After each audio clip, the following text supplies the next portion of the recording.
Hello and welcome to Angry Andy Reviews, and this is my review for Return to Silent Hill.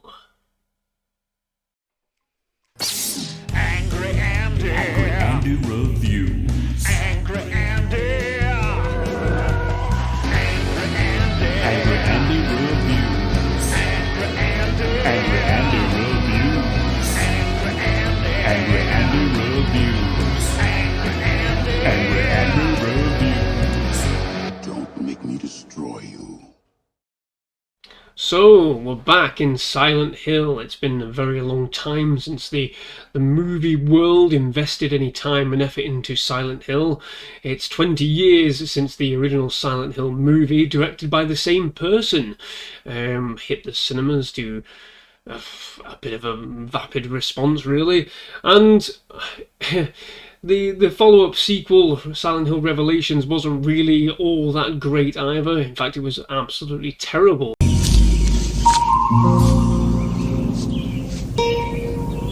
What the fuck is this piece of shit?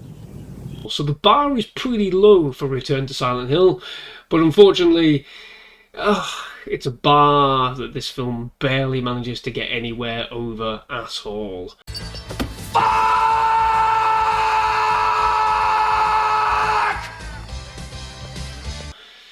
Oh my word, what are we doing?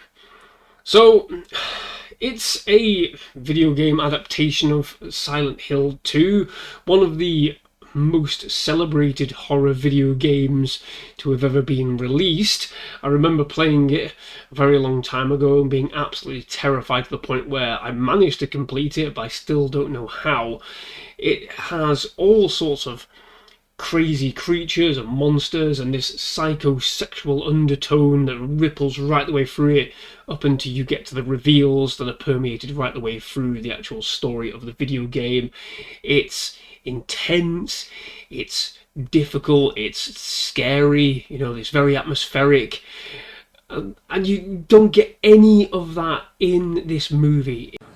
Are you out of your fucking mind? This movie is so bare bones and paint by numbers, and here's an interesting landmark that you remember from the game, here's this, here's that, but so much of that intricate story, the psychosexual horror that's in that game is completely eviscerated from the movie entirely. It's almost like a greatest hits, but without the hits. It's the B-sides we're being treated to of the story. It's weird, it's bizarre. Heresy. There are some things it does really well. I think some of the atmospheric shots are pretty good.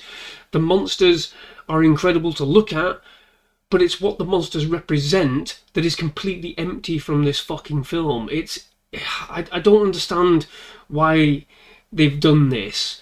And to be fair, we had it back in the original Silent Hill movie. The monsters were there because they were big name monsters. Pyramid Head was in that story for no real reason when you consider what Pyramid Head's involvement with Silent Hill 2 is specifically about and what he represents. Same with the nurses. They're here again. They're supposed to represent something to do with James's, view on women and all of this kind of stuff that's completely not represented at all in the movie. And when all of that's taken away, what you're left with is just bare bones characters, and unfortunately the characters are not even good themselves either.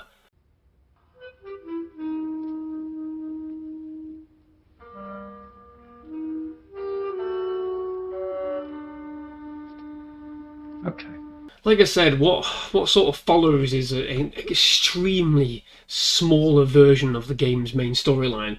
There's a formula here, you can see it, like I said, with the atmosphere, with the sound effects, with the monsters, and when it changes from the real world to Silent Hill with the sirens going off, it is still quite atmospheric and quite alarming. But here, it's just low budget, minimal effort in the guise of something that's trying to be scary. It just isn't scary whatsoever. And with Silent Hill, you don't need jump scares, although they are quite impactful when you do have them. You don't need them, but what you need is genuine terror and tension. This film generates absolutely no tension whatsoever, and when you have creatures like the nurses and Pyramid Head, all it would take really is a singular sequence where the main character James is maybe walking down a corridor and he comes across a very tight, narrow area that he can't get through, without some severe effort, only to be confronted by two nurses standing in the way, and he has to figure out how to get past them, and you have the twitching and all sorts of other things going on as well. But we don't get any of that here. It's completely, here they are for your amusement, on to the next one, here's Pyramid Head for your amusement, on to the next one. It's lackluster, it's without impact. The performances in general are somewhat lacking as well. You don't get a sense that any of these people are actually genuinely terrified by what they're encountering, probably because it's all done on bloody green screen to some degree or another. It feels empty and lifeless when it should be full of this dread and an existential fear. But we don't get any of it. There is no feeling at all here from any of the characters at all. Even when we get to the main crux of the story, which I don't know why. They save everything to the end. The reveal right the way to the end. We get little bits of flashbacks right the way through, where we're shown, bits and pieces from James and Mary's romance. But the story itself of Silent Hill 2 was so complex that we feel shortchanged by the simple lack of any of that real story in its deepness here in the movie. What's really frustrating as well is that those flashbacks end up actually completely going against what are the critical moments of James and Mary's backstory. It's completely ripped out altogether, and I can't seem to be well versed in all the Silent Hill lore or anything like that. It's been years since I played these games, but they were so impactful that I can remember, what happens within the story.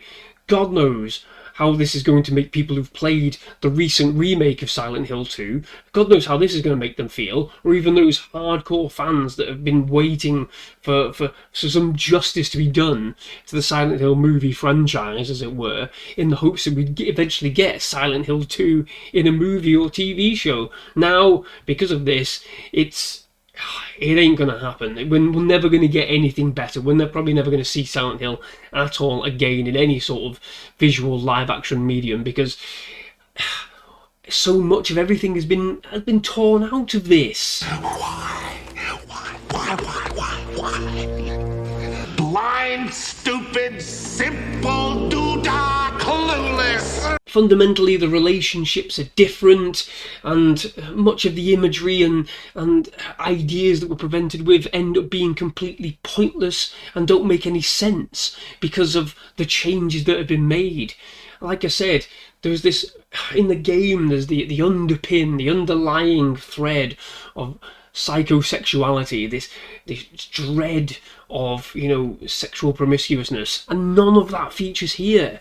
But there's an entire scene which I can't really go into in any great detail in Silent Hill 2, the game, where you're presented with horrible acts being committed by monsters on other monsters. We don't get any of that at all here. We don't get anything that challenges the narrative or challenges the viewer to be presented with some of the more difficult aspects of the story.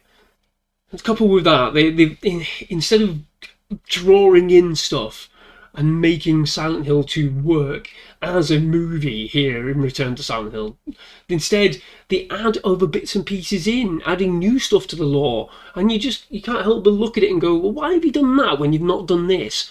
What are you doing here? Why are you doing this? And unfortunately, I don't think there are any answers to it. I think it's just a case of they tried to fart it out, and unfortunately they're being found out.